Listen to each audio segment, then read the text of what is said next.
আলহামদুলিল্লাহ আলহামদুলিল্লাহ ওয়া কাফা ওয়া সালামুন আলা ইবাদিহিল্লাযীনা ইসতাফা আম্মা বা'দ আন আয়েশা রাদিয়াল্লাহু তাআলা আনহা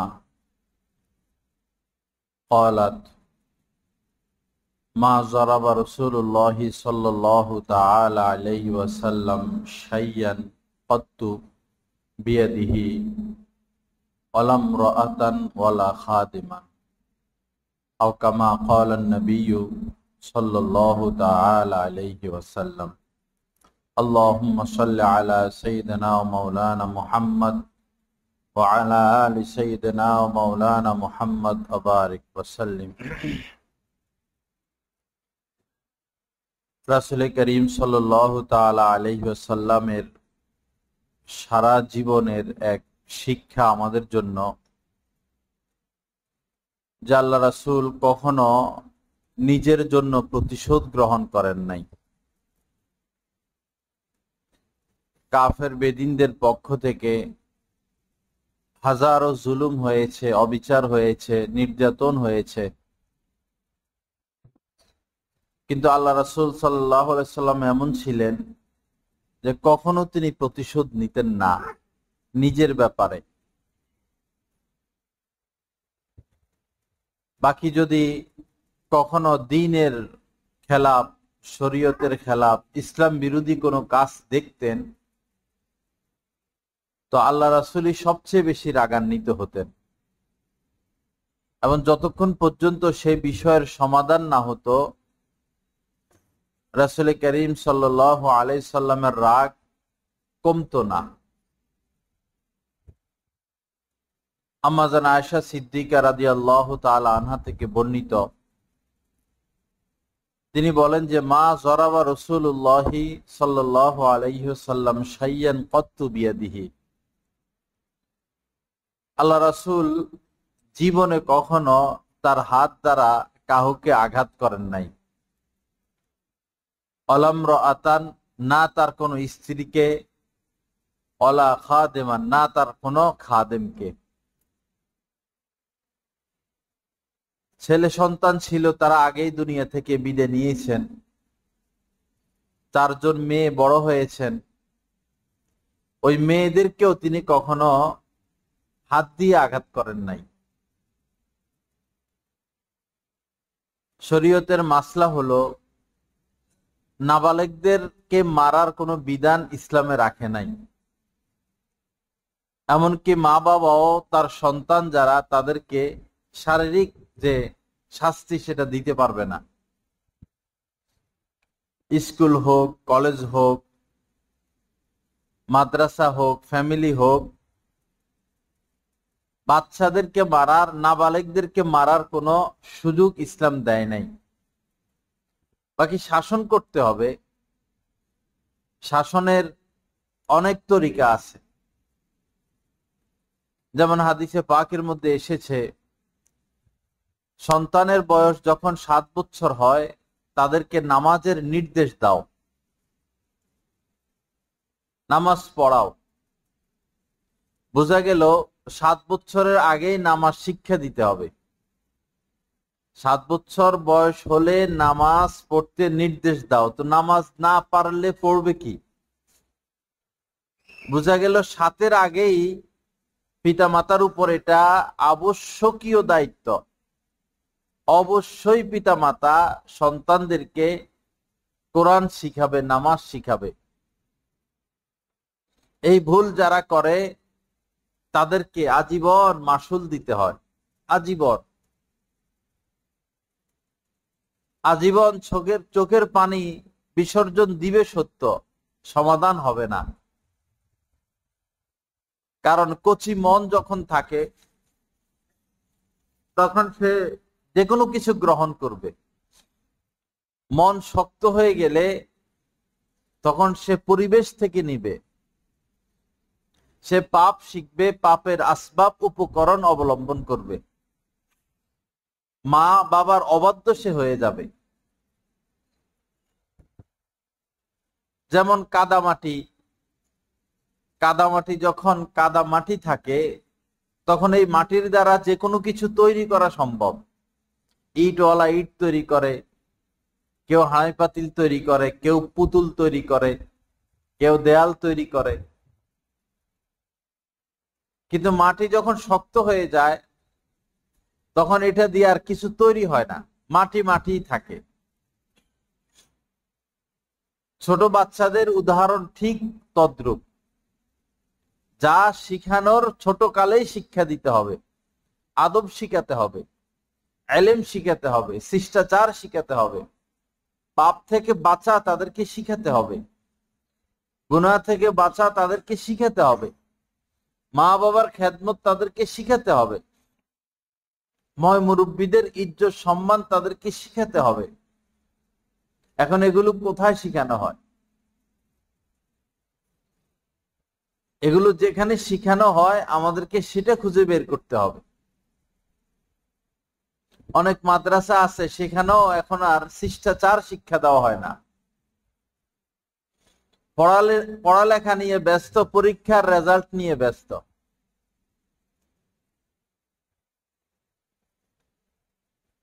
অথচ উচিত ছিল আগে শিষ্টাচার শিক্ষা দেওয়া। আব্দুর রহমান ইবনে কাসেম একজন বড় বুজুর্গ ছিলেন।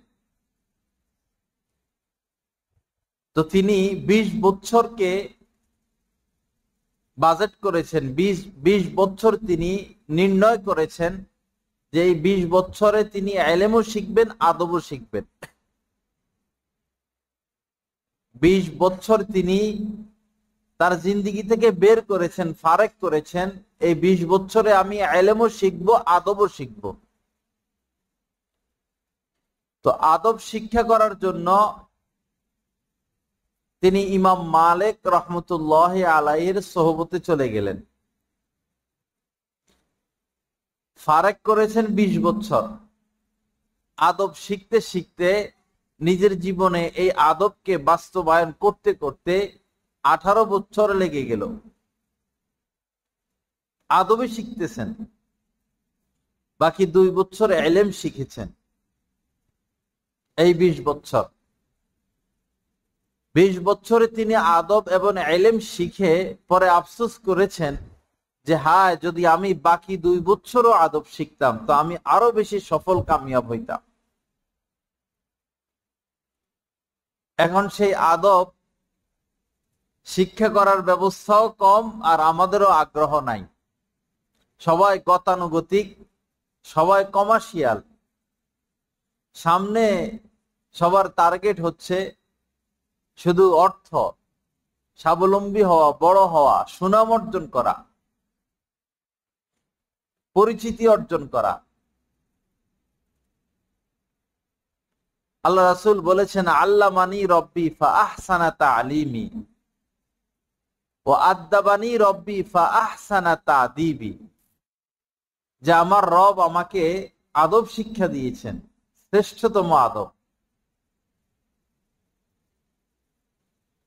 তো সেই আদবের প্রতি আমরা সযত্ন হই। মা বাবা রেজাল্ট দেখে মহা খুশি হয়ে যায় যে সন্তান A+, সন্তান গোল্ডেন A+। কিন্তু সন্তান যে পাপ কর্মে জড়িত হয়ে নিজের জীবনকে শেষ করে দিচ্ছে সে বিষয়ে আমাদের কোনো মাথা ব্যথা নাই, চিন্তা নাই।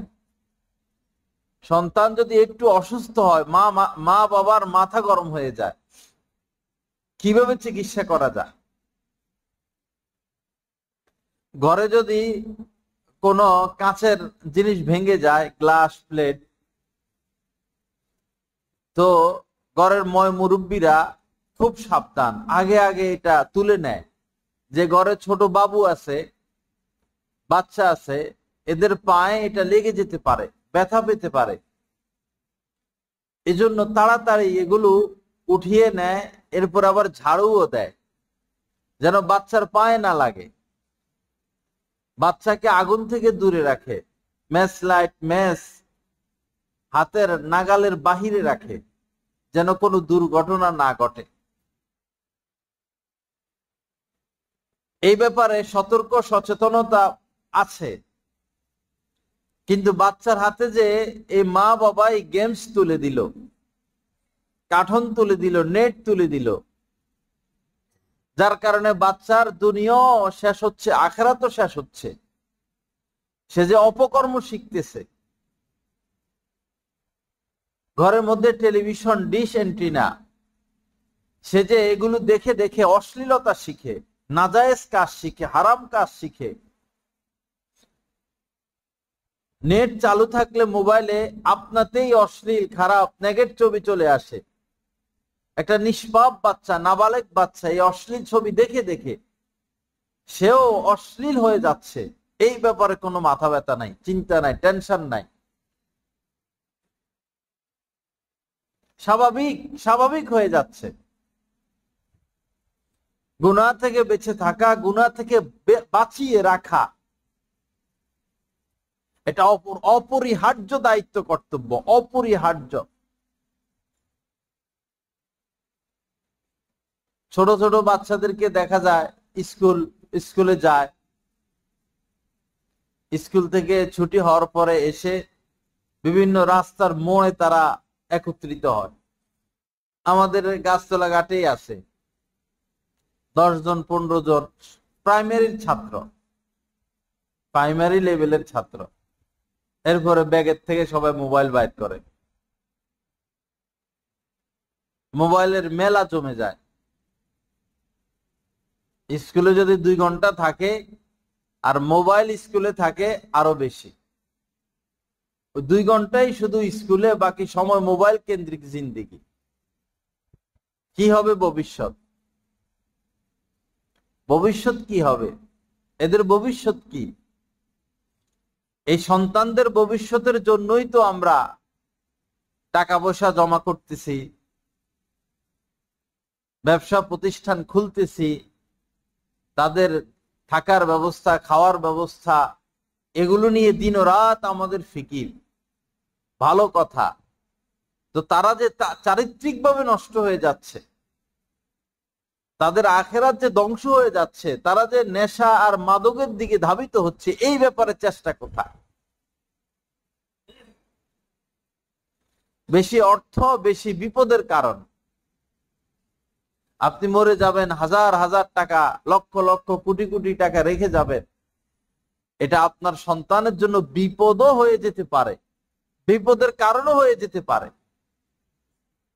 হঠাৎ করে যে যদি কেউ, আপনি তো কষ্ট করে কামাই করেছেন, খরচ করতে গায়ে লাগে, হঠাৎ করে কেউ যদি কোটি কোটি কোটি টাকা হাতে পেয়ে যায়, সে তো কি করবে না কি করবে? সে তো নেশার পথেও চলে যেতে পারে, মাদকের পথেও চলে যেতে পারে। হাজার নারী হাজার দিক থেকে ডাকতেছে পাপের জন্য, মদওয়ালারা মদের দিকে ডাকতেছে, জিনাওয়ালারা জিনার দিকে ডাকতেছে, জুয়াওয়ালারা জুয়ার দিকে ডাকতেছে। সে কিভাবে রক্ষা করবে? তাকে কি আপনি এগুলো থেকে বেঁচে থাকার শিক্ষা দিয়েছেন?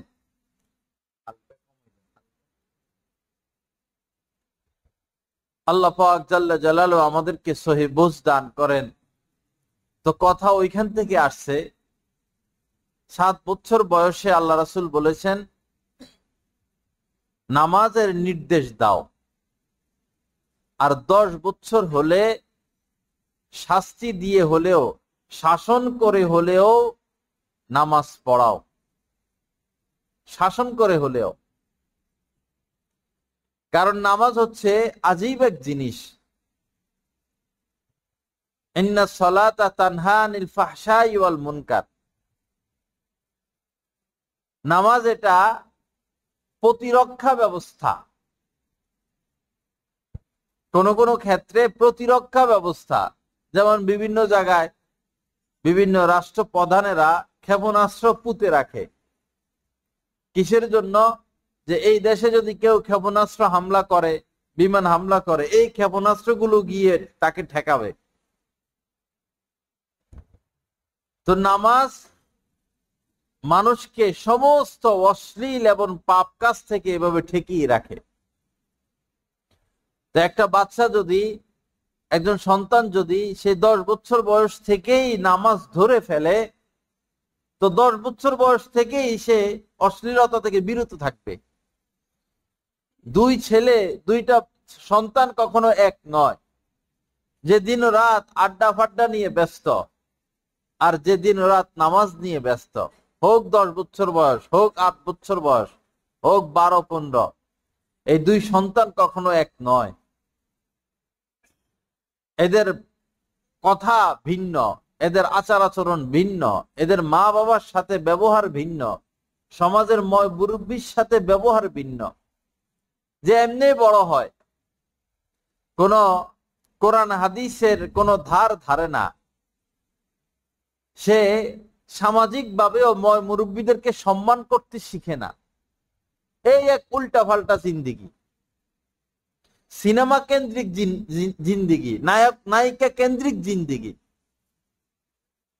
দুনিয়াকে তারা উপভোগ্য মনে করে, এনজয় মনে করে দুনিয়াকে। যে কয়দিন আছি নাচবো, গাইবো, ঘুরবো, আনন্দ করব, এটা দুনিয়াকে তারা এই উপভোগ্য বানিয়ে নেয়।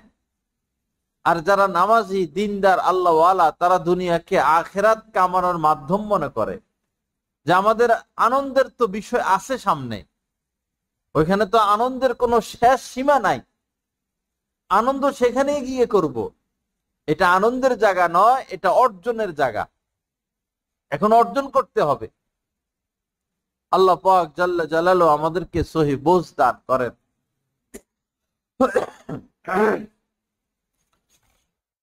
তো রাসূল করিম সাল্লাল্লাহু তাআলা আলাইহি সাল্লাম তার জীবদ্দশায় কাহারো গায়ে হাত তোলেন নাই, জিহাদের ময়দান ব্যতীত। এটা আমাদের জন্য শিক্ষা, অনেক বড় শিক্ষা। অনেক সময় মহিলারা বাচ্চাকে, নিজের সন্তানকে এমন মারা মারে, দূরের থেকে কেউ শুনলে সহ্য করতে পারে না। মাই মারে তার সন্তানকে, কিন্তু প্রতিবেশী সয়ে নিতে পারে না, এত কষ্ট পায়, এত আঘাত পায়। মহিলারা সন্তানের প্রতি তো অনেক বেশি দয়াশীল, আবার মাথা গরম হলে দয়ার কথা আর মনে থাকে না। জুলুমের ক্ষেত্রেও মারাত্মক, আদর সোহাগের ক্ষেত্রেও মারাত্মক, আর জুলুমের ক্ষেত্রেও মারাত্মক। আশ্চর্য বিষয়, বহু মহিলা কি এখন তো ঘরে ঘরে পরকিয়া। নিজের সন্তানকে না দেখে থাকতে পারে না, কোথাও গিয়ে 2-4 ঘন্টা থাকতে পারে না, সন্তানকে বাড়িতে রেখে আসছে। সেই মহিলারাই পরকিয়া পড়ে 2-3টা বাচ্চা রেখে চলে যায়। আশ্চর্য বিষয়, কি এক জাদু বাইর হইল পরকিয়া। চাকরিজীবীরা পরকিয়ায় আক্রান্ত। কলিগ, সুন্দরী সুন্দরী কলিগ, দোনোজনেই সেজে গুজে আসে, 5-7 ঘন্টা পাশাপাশি বসে, তো প্রেম তো হবেই। কি আবিষ্কার হলো, কি এত জরুরত হলো মহিলাদের চাকরি? আর তারা কতটা দায়িত্ব পালন করতে পারে? বিভিন্ন ব্যাংকে, বিভিন্ন অফিস আদালতে নামকে অস্তে একটা দায়িত্ব দিয়ে রাখে। তো কি এত কম দায়িত্ব দিলেন? কি দায়িত্ব করবো? আসা শুধু ফুডুর ফুডুর ফুডুর ফুডুর করে। অনেক বড় বড় অফিসাররা আমারে বলছে, কয় তাদেরকে দায়িত্ব দিয়ে তো লাভ না, আইসা শুধু সাজবো, গুজবো, ক্রিম লাগাইবো, সেন্ট লাগাইবো, আইসা এর লগে কথা, এর লগে কথা, মোবাইলে কথা। সরকারি আইন চাকরি দিতে হবে, দায়িত্ব পালন তারা কি করবে? এখান দিয়ে বাড়িতে সন্তান, শ্বশুর শাশুড়ি, মা বাবা, স্বামী, সাজগোজ, অসুখ বিসুখ, মাসে তো একটা সময় অসুস্থই থাকে। একটা গজব আসলো দুনিয়ার জন্য, এটা একটা গজব। অনেকে স্বপ্ন দেখে যে চাকরিজীবী মেয়ে বিয়ে করব, এমন ফাটা বাসে পড়বেন, জিন্দিগি বরবাদ। না তার থেকে সেবা পাবেন, না ভালোবাসা পাবেন, না খেদমত পাবেন। সেও ব্যস্ত, আপনিও ব্যস্ত, তার হাতেও অর্থ আছে, আপনার হাতেও অর্থ আছে। কে কাকে মানবে, কে কার কথা শুনবে, কে কার সহযোগিতা করবে? ইসলামে মেয়েদের চাকরি নিষেধ করে নাই, চাকরি তো করে, মহিলা মাদ্রাসা মহিলারা পড়ায়, চাকরি নিষেধ না। তবে চাকরি যেন শৌখিনতার কারণে না হয়। পড়ালেখা করছে, এখন চাকরি করবে, এই মন মানসিকতা নয়। যদি সংসার না চলে, দেয়ালে পিঠ থেকে যায়, হালাল ভাবে খাদ্যদ্রব্য আমদানির কোনো ব্যবস্থা নাই, তখন পরিপূর্ণ ইসলামী আইন মেনে পর্দার সাথে সে চাকরি করতে পারবে। তবে এমন জায়গায় চাকরি করবে যেখানে তার ইজ্জত হেফাজত থাকবে,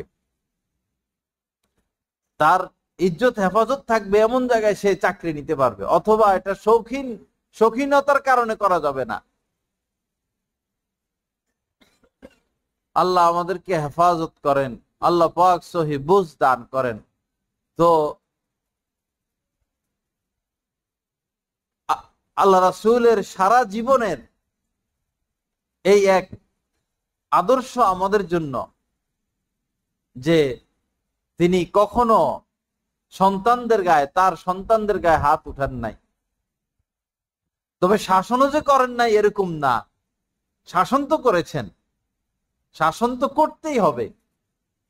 যেমন হযরত হাসান রাদিয়াল্লাহু তাআলা আনহু কিছু খেজুর রাখা ছিল, সদকার খেজুর। নবী ফ্যামিলির জন্য সদকা নিষেধ। তো হযরত হাসান ছোট ছিলেন, তিনি একটা খেজুর নিয়ে মুখে দিয়ে দিলেন।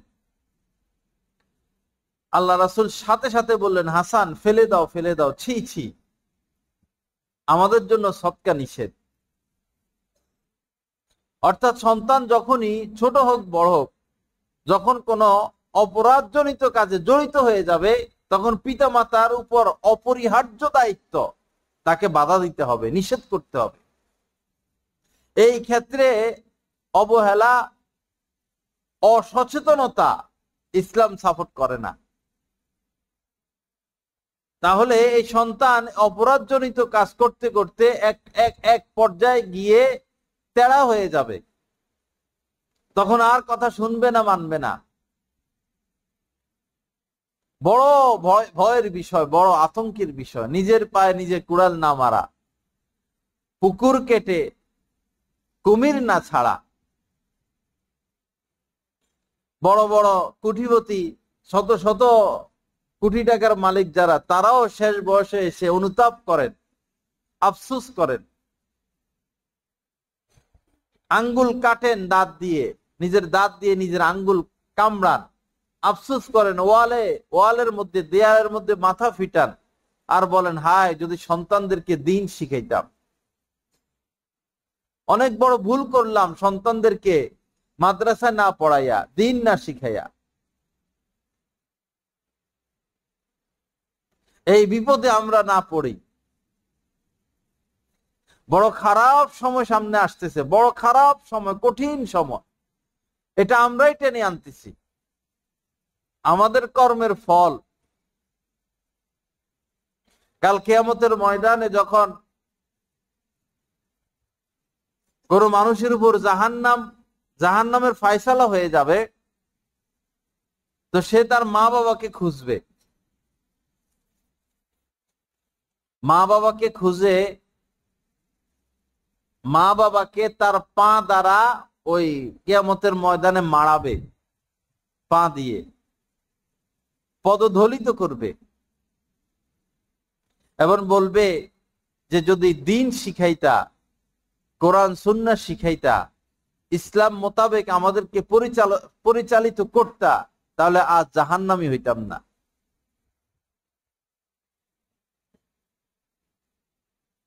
আল্লাহ আমাদেরকে হেফাজত করেন, আল্লাহ সমস্ত পাপের পথ বর্জন করার তৌফিক দান করেন। এজন্য পিতা মাতাকে ভালো হইতে হবে। পিতা মাতার যদি গীবতের অভ্যাস থাকে, তো সন্তান গীবত থেকে বেঁচে থাকা শিখবে কোথায় থেকে? পিতা মাতা যদি লম্বা লম্বা সময় টেলিভিশন দেখাতে অভ্যস্ত, তো সন্তান টেলিভিশন থেকে বাঁচা শিখবে কার থেকে? পিতা মাতা যদি লম্বা সময় মোবাইল নিয়ে পড়ে থাকে, ফেসবুক চালাইতে থাকে, তো সন্তান ফেসবুক চালানো থেকে বেঁচে থাকা শিখবে কার থেকে? বরং মা বাবার থেকে তো শিখে। ফেসবুক হলো একটা পাগলামি, একটা মিথ্যার 6 লাভ, গীবতের 6 লাভ, অশ্লীলতার 6 লাভ। এটা একটা গজব, ফালতু কাজ, অযথা কাজ। নিজের গুরুত্বপূর্ণ সময়গুলো নষ্ট করার সবচেয়ে বড় মাধ্যম, সবচেয়ে বড় উপকরণ। খবর যা আসে বেশিরভাগ মিথ্যা, বানোয়াট। নিজের গুরুত্বপূর্ণ সময়কে এই এই আলতু ফালতু কাজে আমরা নষ্ট না করি। আল্লাহ রাসূল 3 কাজ করতেন না, এবং 3 কাজ থেকে নিজেও করতেন না, মানুষকেও 3 কাজ থেকে তিনি বিরত রাখতেন। তার মধ্যে প্রথমটা হলো তিনি ঝগড়া করতেন না, দ্বিতীয় হলো অহংকার করতেন না, তৃতীয় হলো অযথা কোনো কথা বা কাজে তিনি জড়িয়ে পড়তেন না, এবং মানুষকে ওই 3 কাজ থেকে বিরত রাখতেন। এবং হাদিস শরীফের মধ্যে এসেছে, মিন হুসনি ইসলামিল মারই তারকুহু মা লা ইয়ানিহি, যে একজন মুসলমানের ইসলামের মধ্যে সবচেয়ে বৈশিষ্ট্য মণ্ডিত, প্রশংসনীয়, একজন মুসলমানের জন্য প্রশংসনীয় বিষয় হলো সে অযথা কোনো কথা বা কাজে জড়িয়ে পড়বে না। যে কথার মধ্যে কোনো লাভ নাই, যে কাজের মধ্যে কোনো লাভ নাই, এই অযথা কোনো কথা কাজে সে জড়াবে না। সময় কোথায়? সময়টা কোথায়? কখন আজরাইল চলে আসে, কখন ডাক চলে আসে, সময়টা কই? আল্লাহ আমাদেরকে সহি বুঝ দান করেন। এক বুজুর্গ ব্যক্তিকে প্রশ্ন করা হলো যে আপনি কি হাদিস অধ্যয়ন করেন না, হাদিস পড়েন না? তো তিনি বললেন যে 20 বছর আগে একটা হাদিস পড়ছিলাম, আর পড়ি নাই। 20 বছর আগে একটা হাদিস পড়ছে। তো বললো 20 বছর আগে একটা হাদিস পড়ছেন, আর 20 বছর চলে যাচ্ছে, আর রাসূলের কোন হাদিস পড়েন না। বললো ভাই, 20 বছর আগে যে হাদিসটা পড়েছিলাম ওইটার উপরে এখনো আমল আসে নাই পুরোপুরি। ওইটার উপরে আমল কইরা পরে সামনে আগামো, আগে সেটার উপর আমল আসুক। একটা মাত্র হাদিস। পরে বললো ওই হাদিসটা কি? পরে এই হাদিসটা শুনাইলেন, মিন হুসনি ইসলামিল মারই তারকুহু মা লা ইয়ানিহি, একজন মুসলমানের বৈশিষ্ট্য হচ্ছে সে অযথা কথা বা কাজে জড়িয়ে পড়বে না। এই 2জন মানুষ যদি ঝগড়া লাগে, হাতাহাতি শুরু হয়, 100 মানুষ জমা হইতে দেরি হয় না। এরপরে 1-2 মিনিটের মধ্যে 200-300 মানুষ জমা হইতে দেরি হয় না। অথচ যদি ওয়াজ মাহফিল হয়, মাইক মুখ লাগায়, ওই 100-200 মানুষরা জমা করতে খবর হয়ে যায়। আবার যদি আলতু ফালতু বক্তা আসে, কন্টাকি আর সুরওয়ালা, তখন লক্ষ লক্ষ মানুষ উপস্থিত। এটাও তো একটা অযথা কাজ। একজন হক্কানি আলেম সে সুর দিতে পারে না, এটা তার জন্য লজ্জা। এটা গায়কের কাজ, শিল্পীর কাজ। একজন কলেজের প্রফেসর সে যখন লেকচার দিবে, সে সুর দিতে পারে না, সে পড়া বুঝাবে। তার সাবজেক্ট, সে ছাত্রদেরকে বুঝিয়ে দেওয়া তার দায়িত্ব। একজন বক্তা সে ইসলামের বিষয় মানুষকে বুঝিয়ে দিবে, সে গলাবাজি করবে না। এটার নাম ইসলাম না। কোন নবী রাসূল, কোন সাহাবীর থেকে এটা এরকম কোন বর্ণনা নাই, রেওয়ায়েত নাই। আমাদেরই সমস্যা, আমরা হক বুঝি না। এভাবে কিয়ামত এসে যাবে, দাজ্জালও আসবে, আর দাজ্জালের অনুসারী হবে লক্ষ কোটি মানুষ। কিন্তু ওই সময় হক্কানি ওলামা একরাম ডাকবেন, এ দাজ্জাল, রাসূল এই বলে গিয়েছেন, কে কার কথা শুনবে? এখন যেরকম বিভিন্ন ভণ্ডদের আস্তানায়, বিভিন্ন মাজারে মহিলাদের ভিড়, সিরাজ্জা পাগলার এখানে যাইয়া দেখেন সব মহিলা আর মহিলা। আরো যত দিকে আছে ভণ্ড ভণ্ড, মহিলা আর মহিলা মিছিলে মিছিলে যায়। ওই দাজ্জাল আসলেও বিভিন্ন বর্ণনা আছে, মহিলারা তারে বেশি অনুসরণ করবে, দলে দলে মহিলারা তাকে অনুসরণ করবে। কি হবে উপায় আল্লাহ পাক ভালো জানেন। হক চিনি না আমরা, হক বুঝি না, অনুভূতি আমাদের নষ্ট হয়ে গেছে, হুজুগে হয়ে গেছি আমরা। আল্লাহ পাক সহি বুঝ দান করেন। আল্লাহ পাক আমাদেরকে কোরআন সুন্নাহ মোতাবেক চলার তৌফিক দান করেন। কোরআন সুন্নাহ মোতাবেক চলতে হবে। এজন্য রাহবার লাগবে একজন হক্কানি আলেম। শিক্ষক ছাড়া কোনো কিছু শিখা যায় না। শিক্ষক যদি মজবুত হয়, অটল অবিচল হয়, দক্ষ হয়, তখন দক্ষ ছাত্র তৈরি হয়। দিন শিখার জন্য শিক্ষক জরুরি। তবে সেই শিক্ষক মুত্তাকি হওয়া চাই, আল্লাহওয়ালা হওয়া চাই, কোরআন হাদিসের প্রতি তার দক্ষতা থাকা চাই। তাকে সমাজও বুঝতে হবে, যুগ জামানাও বুঝতে হবে, আধুনিকতাও বুঝতে হবে, ভালো মন্দ বুঝতে হবে। না হলে সে কিভাবে মানুষকে দিন শিখাবে, দিনের বার্তা প্রদান করবে? তাকে দুনিয়ার লোভ থেকে দূরে থাকতে হবে। আল্লাহ পাক জাল্লা জালালু আমাদেরকে সহি বুঝ দান করেন। তো যেটা বলতেছিলাম, প্রতিশোধ গ্রহণ না করা, ক্ষমা করে দেওয়া। আল্লাহ পাক কোরআনে কারীমের মধ্যে বলেছেন ওয়ালামান সবারা ও গফারা, দুইটা কথা বলেছেন। লাম তাকিদ, মান যে সবারা ধৈর্য ধরে, ও গফারা এবং মাফ করে দেয়। পাশাপাশি দুইটা বৈশিষ্ট্য, দুইটা গুণের কথা আল্লাহ পাক বলেছেন। ধৈর্য ধরে এবং ক্ষমাও করে দেয়।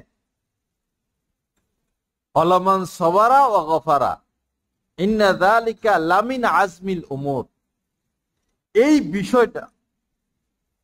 বিষয়টা মানে ধৈর্য ধরা এবং মাফ করে দেওয়া, আল্লাহ পাক বলেন যে এই বিষয়টা তো অনেক বড় বিষয়, অনেক বড় বিষয়, অনেক গুরুত্বপূর্ণ বিষয়। একজন মানুষের জীবন সফল হওয়ার জন্য, কামিয়াব হওয়ার জন্য, সর্বোচ্চ শিখরে পৌঁছার জন্য এই দুইটা গুণের বিকল্প কোনো রাস্তা নাই, ধৈর্য ধরা আর মাফ করে দেওয়া। যেমন হযরতে আনাস রাদিয়াল্লাহু তাআলা আনহু থেকে বর্ণিত, আল্লাহ রাসূল রাস্তা দিয়ে হেঁটে যাচ্ছেন, তো এক বেদুইন এসে আল্লাহ রাসূলের গায়ে একটা চাদর পরা ছিল, ওই চাদর ধরে খুব জোরে টান দিল। হযরত আনাস রাদিয়াল্লাহু তাআলা আনহু বলেন যে চাদর ধরে জোরে টান দেওয়ার কারণে আমি দেখলাম যে আল্লাহ রাসূলের ঘাড়ের মধ্যে দাগ পড়ে গেছে। সুন্দর মানুষ যারা সামান্য হইলে তো দাগ পড়ে যায়, তো জোরে চাদর টান দিছে, প্যাঁচ খাইছে, দাগ পড়ে গেল। এরপরে সে বেদুইন বলল, হে মুহাম্মদ, আল্লাহ পাক আপনাকে আপনার হাতে যে সম্পদ রেখেছেন, মাল রেখেছেন, সেখান থেকে আমাকে দান করার নির্দেশ দিন। হযরত আনাস রাদিয়াল্লাহু তাআলা আনহু বলেন যে আল্লাহ রাসূল, ওই সময় তো খুব রাগ আসার কথা, এটা তো এমনও বলা যায়, মুখেও বলা যায়, চাদর ধরে টান দেওয়া লাগে। আর মূর্খ তো মূর্খই, জাহেল তো জাহেলি।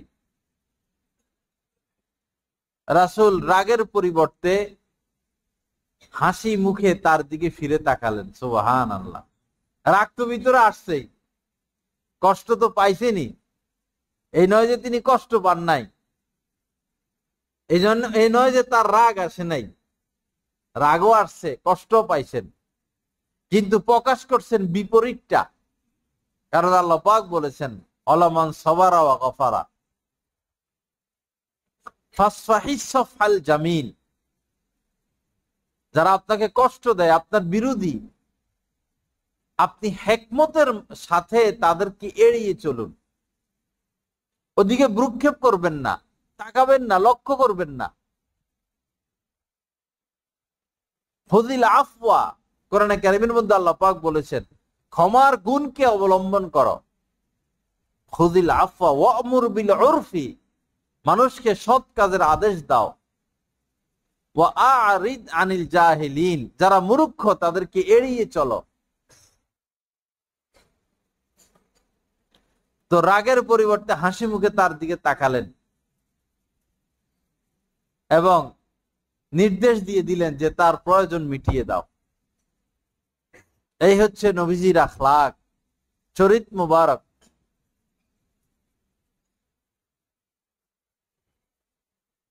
হযরত আহনাফ ইবনে কায়েস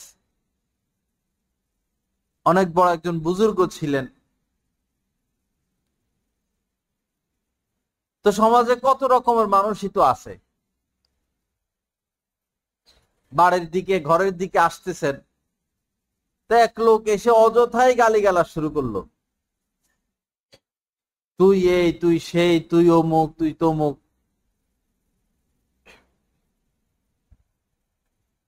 গালিগালাজ করতেই আছে, করতেই আছে।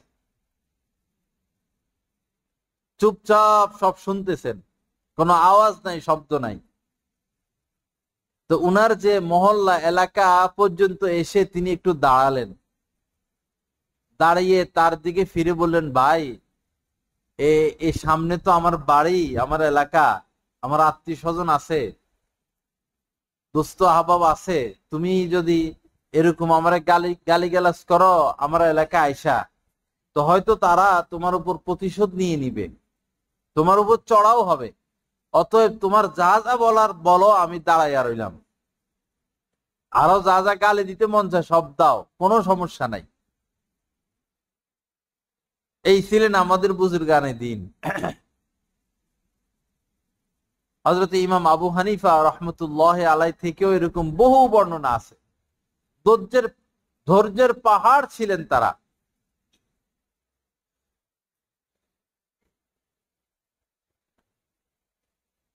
তো অন্যকে ক্ষমা করে দেওয়া, এটা অনেক বড় একটা গুণ বা যোগ্যতা।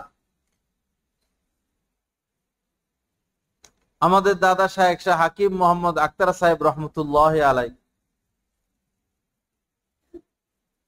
রূহ কি বিমারিয়া কিতাবে একটা ঘটনা উল্লেখ করছেন। দুই ব্যক্তি ঝগড়া লাগলো, বেশি করো,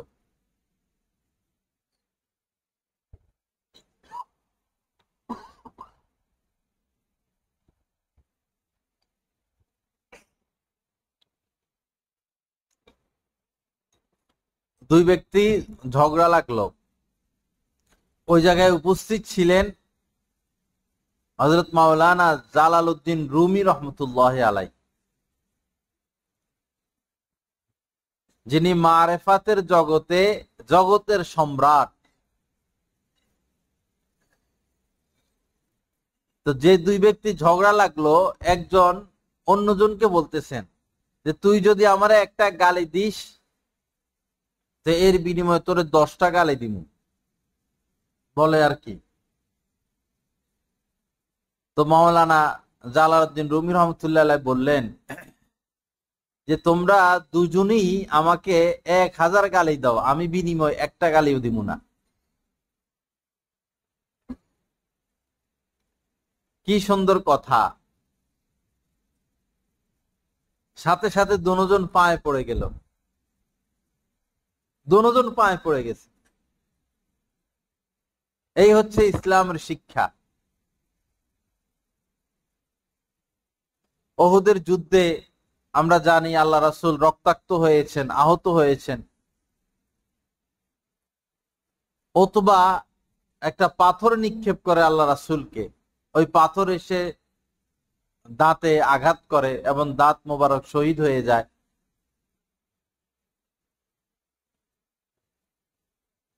আল্লাহ রাসূলের চেহারা রক্তাক্ত হয়ে যায়। তো সাহাবায়ে কেরাম বললেন যে ইয়া রাসূলুল্লাহ, আপনাকে এইভাবে রক্তাক্ত করলো, আঘাত করলো, আপনি এই লোকের জন্য বদদুয়া করুন। কারণ নবী বদদুয়া করলে তো সাথে সাথে গজব চলে আসবে।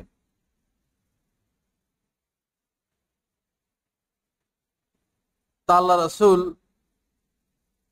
ওই সময় বললেন, বদদুয়ার জন্য দরখাস্ত পেশ করা হলো।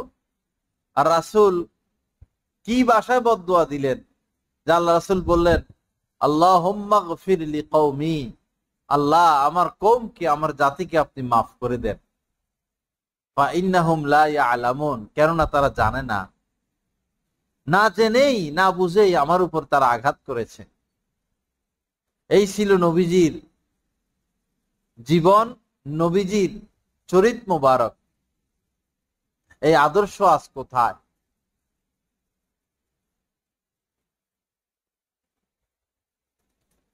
আল্লাহ রাসূলেরই নাতি হযরতে হুসাইন রাদিয়াল্লাহু তাআলা আনহু, তার এক ছেলে ছিল, তার নাম আলী।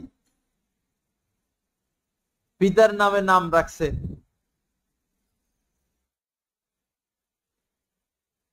আলী ইবনে হুসাইন। তো একদিন তিনি বসা, তার বাঁধি, ওই সময় বাঁধি প্রথা ছিল, গরম পানি নিয়ে তার পাশ দিয়ে যাচ্ছে, গরম পানি, ধোঁয়া উড়ে, এরকম গরম পানি। তো পানিগুলো সব উনার গায়ে পড়ে গেল। হয়তো হোঁচট খাইছে বা অসতর্কতার কারণে পানিগুলো হযরত আলী ইবনে হুসাইন রাদিয়াল্লাহু তাআলা আনহু শরীরে পড়ে গেলেন। তো গরম পানি শরীরে পড়লে সুন্দর মানুষ ওনারা, চামড়ায় দাগ পড়ে যায়, কষ্ট হয়, চামড়া পুড়ে যায়। স্বাভাবিকভাবে খুব রাগ আসছে, চেহারা লাল হয়ে গেছে রাগে। রাগ তো আসবেই, রাগ তো আল্লাহ দিছেন মানুষের শরীরে। রাগ দিছেন, কিন্তু রাগ প্রয়োগ করতে আবার নিষেধ করে দিছেন। পরীক্ষা। রাগ প্রয়োগের স্থান আছে। আশিদ্দাউ আলাল কুফফার রুহামাউ বাইনাহুম। সাহাবায়ে কেরাম এমন ছিলেন যে রাগ প্রয়োগ করতেন আল্লাহর দুশমনদের উপরে। কাফেরদের ক্ষেত্রে তারা খুব কঠোর ছিলেন, কিন্তু পরস্পর তারা একজন আরেকজনের প্রতি অনেক অনেক হামদর্দী ছিলেন, নরম ছিলেন, দয়ালু ছিলেন, অনুগ্রহশীল ছিলেন। তো রাগ আসছে, চেহারা লাল হয়ে গেল। বাদী ছিল শিক্ষিত, সে কোরআনের আয়াত তেলাওয়াত করলো। কোরআনে দুই রকম কথা আসছে, উইদ্দাত লিল কাফিরিন, জাহান্নামকে সৃষ্টি করা হলো কাফেরদের জন্য, উইদ্দাত লিল মুত্তাকিন, আর জান্নাত যে তৈরি করা হলো এটা মুত্তাকিদের জন্য। রাস্তা দুইটাই, হয় মুত্তাকি হইতে হবে, হয় আপনি ওই কুল বা এই কুল। এই কুলে আসলে আপনাকে মুত্তাকি হতে হবে। মুত্তাকি মানে গুনাহমুক্ত হওয়া, সমস্ত অবৈধ কাজ বর্জন করা। একজন ভদ্র মানুষ তো অবৈধ কাজ করতে পারে না। যিনি ভদ্র, যার মধ্যে ভদ্রতা আছে, যিনি সামাজিক মানুষ, জ্ঞানী মানুষ, সে তো অবৈধ কাজ করতে পারে না। আর ইসলাম তো এটাই শিক্ষা দেয়, অবৈধ কাজ থেকে নিজেকে রক্ষা করো। তো উইদ্দাত লিল মুত্তাকিন, জান্নাত মুত্তাকিদের জন্য তৈরি করা হয়েছে। এরপর মুত্তাকি কারা, আল্লাহ পাক মুত্তাকিদের পরিচয় দিয়েছেন যে আল্লাযীনা ইউনফিকুনা ফিস সাররাই ওয়াদ দাররা। মুত্তাকি যারা, তারা যারা অভাব অনটনের সময়ও দান খয়রাত করে আর সচ্ছলতার সময় দান খয়রাত করে। মুত্তাকিদের প্রথম পরিচয় দিয়েছেন যে পকেটে টাকা নাই, এখন অভাব অনটন চলতেছে, ব্যবসা বাণিজ্য খারাপ, আচ্ছা এখন দান সৎকা অফ। অথবা অনেকে মনে করে যে টাকা পয়সা আসুক, বড় লোক হই, পরে দান সৎকা করব। না, মুত্তাকিদের পরিচয় এটা না। সামর্থ্য অনুযায়ী অভাব অনটনের সময় তারা দান করবে আর সচ্ছলতার সময়ও দান করবে। এটা প্রথম পরিচয় দিয়েছেন। দ্বিতীয় পরিচয় ওয়াল কাযিমিন আল গায়জ, যখন তারা রাগান্বিত হবে, কোনো কারণে রাগ আসবে, তো ওই রাগ তারা প্রয়োগ করবে না। ওয়াল আফিনা আনিন নাস, মানুষকে পাইকারি ভাবে ক্ষমা করে দিবে। তো ওই বাঁধি এই আয়াত তেলাওয়াত করছে। যখন আলী ইবনে হুসাইন রাদিয়াল্লাহু তাআলা রাগ উঠলো, চেহারা লাল হয়ে গেল, বাঁধি এই আয়াত তেলাওয়াত করলো যে ওয়াল কাযিমিন আল গায়জ। মুত্তাকি আল্লাহ ওয়ালা তো তারা যারা রাগ কন্ট্রোল করে। আয়াত শোনার সাথে সাথে রাগ শেষ। আরবরা দেখবেন যদি রাগ টাগ করে, তাদের পাশে গিয়ে একটা আয়াত তেলাওয়াত করলে এদের ঝগড়াও শেষ, রাগও শেষ। এখনো তাদের মধ্যে এই অভ্যাস রয়ে গেছে। তো আল কাযিমিন আল গায়জ, মুত্তাকি তারা যারা রাগকে কন্ট্রোল করে। বাদী আয়াত তেলাওয়াত করলো, ওনার রাগ চলে গেল। আয়াতের পরের অংশ হলো আফিনা আনিন নাস, মুত্তাকি তারা যারা মানুষকে ক্ষমা করে দেয়। বাদী মাপ চায় নাই, আয়াত তেলাওয়াত করছে। হযরত আলী ইবনে হুসাইন বললেন, যাও তোমাকে মাফ করে দিলাম। আয়াতের পরের অংশ আল্লাহু ইউহিব্বুল মুহসিনিন, এটা তেলাওয়াত করছেন, যে যারা ইহসান করে, অনুগ্রহ করে, মুহসিন, আল্লাহ পাক তাদেরকে ভালোবাসেন, ভালোবেসে ফেলেন। তো যখনই বাদী এই আয়াত তেলাওয়াত করলো, আয়াতের এই অংশ আল্লাহু ইউহিব্বুল মুহসিনিন, হযরত আলী ইবনে হুসাইন বললেন, যাও তোমাকে আজাদ করে দিলাম। অপরাধও করছে, ক্ষমাও পাইলো, আবার আজাদও করে দিল। এরাই হচ্ছেন আমাদের আকাবির। তাদেরকে অনুসরণ করতে হবে, তারাই অনুসরণীয়, যাদের থেকে শিখার কিছু আছে। আল্লাহ পাক জাল্লা জালালু আমাদেরকে এরকম সুন্দর জীবন গ্রহণ করার তৌফিক দান করেন। তো আমরা ধৈর্য ধরবো, ধৈর্য ধরা শিখবো এবং মাফ করে দিব। এই আয়াতের এই অংশটা ওয়ালামান সবারা ওয়া গফারা, পাশাপাশি দুইটা কথা, যে ধৈর্য ধরে এবং মাফ করে দেয়। এই কথা আমরা আজকে মনে রাখবো। ওয়ালামান সবারা ওয়া গফারা ইন্না যালিকা লামিন আজমিল উমুর, এটা অনেক বড় বিষয়। ধৈর্য এবং ক্ষমা করে দেওয়া, দিল পরিষ্কার রাখা। আপনি মাফ না করলে আল্লাহর এক বান্দা জাহান্নামে গেল, তো আপনার লাভ হলো কি? এজন্য মাফ করে দেওয়া। হযরত আম্মার ইবনে ইয়াসির অনেক বড় এক বুজুর্গ ছিলেন। তো তার তাঁবুতে ঢুকে চোর তার অনেক কিছু চুরি করলো, পরে চোর ধরাও পড়লো। লোকজন এসে বলল, হযরত আপনি অনুমতি দিন, চোরের হাত কেটে দেই। হাত কেটে দিই, তাহলে একজনের হাত কাটলে পুরো সমাজের সবাই চুরি ছেড়ে দিবে। তো হযরত আম্মার ইবনে ইয়াসির বললেন যে আমি আজ তাকে মাফ করে দিলাম, আমি আজ এই চোরকে মাফ করে দিলাম, যেন কিয়ামতের ময়দানে আল্লাহ আমাকে মাফ করে দেন।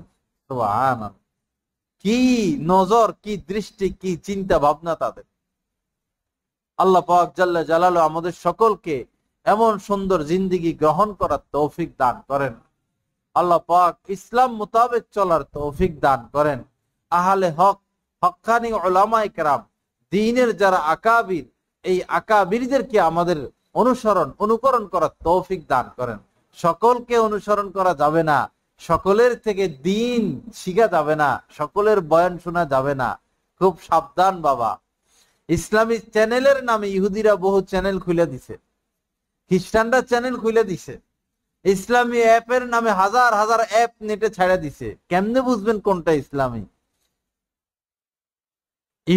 ইহুদিরা আল্লাহ রাসূলের ওফাতের পরে সাহাবায়ে কেরামের জামানায় তাদের একটা কমিটি হয়েছিল। তারা অনেক অর্থ দিয়ে বড় বড় লেখকদেরকে বেতন দিয়ে যে ইসলামের নামে তোমরা কিতাব লেখো, 99টা কথা ইসলাম মোতাবেক হবে, ভিতরে দিয়ে একটা ঢুকাইয়া দিবা। দুধ আর দুধ, ফাঁকে দিয়ে একটু বিষ। সেই জামানা থেকে তারা কিতাব লেখা শুরু করছে এবং ওই কিতাবগুলো বিভিন্ন ভার্সিটিতে পড়ানো হয়, কারণ তারাই তো সব জায়গার হর্তাকর্তা। এই ইসলাম মানে এই পড়ানো হয়, পাঠ্যপুস্তক করা হয়েছে। তো তাদের ষড়যন্ত্র সেই জামানাও ছিল, এখনো আছে। এজন্য নেট থেকে দিন না শিখা, ভিডিও বয়ান না শোনা, সুরালা বক্তাদের বয়ান না শোনা, কন্টাকি মুলুবিদের বয়ান না শোনা, যার বয়ান শুনবেন তাকে আগে যাচাই করবেন। হেডমাস্টার হোক, প্রফেসর হোক, ইঞ্জিনিয়ার হোক, তার বয়ান না শোনা, সে ইসলাম সম্পর্কে কি জানে? হ্যাঁ, তিনি হেডমাস্টার, তার থেকে তার লাইনের জিনিস শিখবেন। ইঞ্জিনিয়ার, সে যেই ফোনের লোক, তার থেকে সেটা শিখবেন। ডাক্তার, তার থেকে ডাক্তারি শিখবেন। দিন শিখবেন আলেমের কাছ থেকে। আলেমের কাছে এসে ডাক্তারি শিখবেন, এটাও ভুল। আলেমের কাছ থেকে বিল্ডিং বানাবেন, প্ল্যান নিবেন, এটাও ভুল। যে যে ফোনের যে যে যোগ্যতা শীল, তার থেকে সেটা শিখতে হবে। দিন এত সস্তা নয় যে যে কোনো লোক ওয়াজ শুরু করলো আপনি ওয়াজ শুনবেন না। এই কারণে কিছুই হয়ে গেছে, এই কারণে বিভ্রান্তি। দিন শিখতে হবে হক্কানি আলেমদের থেকে। এজন্য আগে হক্কানি আলেম যাচাই করতে হবে।